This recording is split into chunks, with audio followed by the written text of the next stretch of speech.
मुंबई के माहिम सीट का मुकाबला बेहद दिलचस्प है। यहां से राज ठाकरे के बेटे अमित ठाकरे ने सियासत में चुनावी एंट्री मारी है, लेकिन शिवसेना के दोनों गुटों ने भी अपने अपने उम्मीदवार उतारे हैं। ऐसे में ठाकरे की चुनौती काफी ज्यादा बढ़ गई।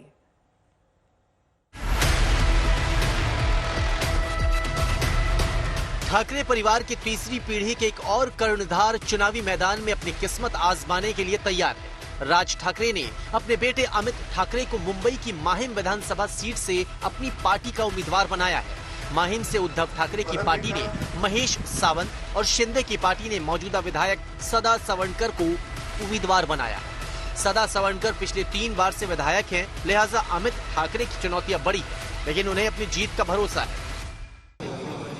It was the need of the hour, मतलब हिंदी में इंग्लिश में it was the need of the hour. मतलब मुझे लगा कि अभी आना चाहिए, सही वक्त है।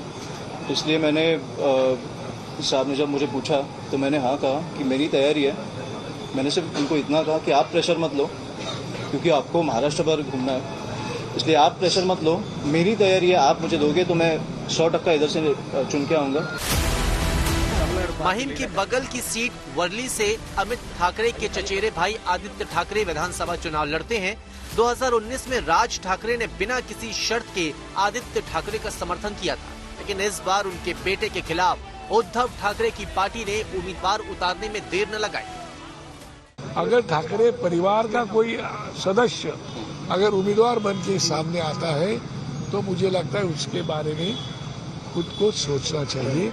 अभी उनकी क्या राय है, उनकी क्या मनोकामना है, वो तय करे। हमने तो उम्मीदवार हमारा घोषित कर दिया है, उसके ऊपर एकनाथ शिंदे साहब को क्या करना है, भारतीय जनता पक्ष को क्या करना है और महाविकास आघाड़ी को क्या करना है, वो तय करे। हमने तो हमारा कैंडिडेट डिक्लेयर कर दिया है।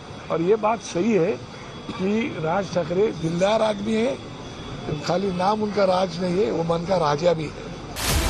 अब जरा पिछले चुनाव में माहिम सीट के नतीजों पर नजर डालते हैं। 2009 में माहिम से एमएनएस के नितिन सरदेसाई ने जीत हासिल की। कांग्रेस के टिकट पर लड़े सदा सवंडकर दूसरे नंबर पर रहे। 2014 में शिवसेना के सदा सवंडकर जीते और एमएनएस के नितिन देसाई दूसरे नंबर पर रहे। 2019 में एक बार फिर से शिवसेना के सदा सवंडकर ने जीत हासिल की। एमएनएस के संदीप देशपांडे को दूसरे नंबर पर रहना पड़ा। लेकिन इस चुनाव में शिवसेना 2 हिस्सों में बंट गई। शायद इसी वजह से राज ठाकरे को लग रहा होगा कि शिवसेना के वोट बटेंगे और फायदा उन्हें होगा, लेकिन उद्धव गुट ने भी कमर कस ली है। चुनाव में जब आप आते हो तो लोग यही पूछते हैं कि आप कौन हैं, आप क्या करना चाहते हैं। चाहे अमित ठाकरे हो और चाहे कोई और भी हो, उनकी मंशा क्या है, वो चुनाव लड़के करना क्या चाहते हैं।